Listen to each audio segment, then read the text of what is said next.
প্রিয় গায়েস, অত্যন্ত দুঃখের সাথে এই আলমি বর্জকের কথাটা আমি এইখানে শুরু করে দিলাম। প্রিয় গায়েস, ও মানুষ, কোথা থেকে কোথায় আসলে, আবার কোথা থেকে তুমি কোথায় ফিরে গেলে?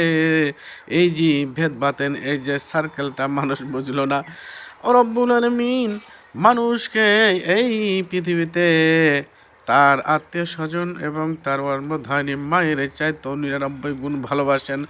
মানুষকে তিনি এত ভালোবাসেন যা অন্য কোনো সৃষ্টিকে আমার রব্বুল আলামিন এত ভালোবাসেন। আলমে বারজাকে যখন মানুষ চলে যায়, আলম শব্দের অর্থ হলো জগৎ, আর বারজাক হলো প্রাচীর। এ দৃশ্যমান জগতে একটা প্রাচীর পড়ে গেল, পর্দা দিয়ে গেল। আর ওই বর্জকে যখন পর্দা পড়ে গেল, আর মানুষের বোঝার কোনো সাধ্যের বাইরে চলে গেল, মানুষের জ্ঞানের সীমার সাধ্যের বাইরে চলে গেল।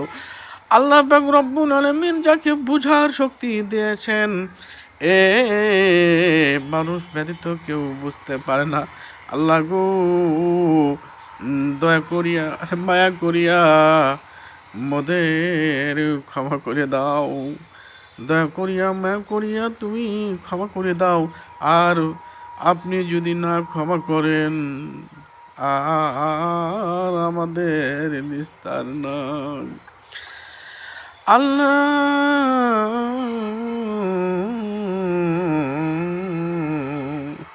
দয়া করিয়া তোমার রহমান রহিম, তোমার নাম রহিম, তোমার নাম রহমান, ও তোমার নামের সেলাই ক্ষমা করে দাও। ওয়ার রহমানুর রহিম, আল্লাহ আপনি বলেছেন ওয়ার রহমানুর রহিম, তাই আপনার দয়া করিয়া, মায়া করিয়া রহমান এবং রহিমের তোমার নামের ওসিলায় তুমি এ মাধম বান্দাকে তরিয়ে নাও। ওয়া আখিরি দাওয়ানা আলহামদুলিল্লাহি রাব্বিল আলামিন।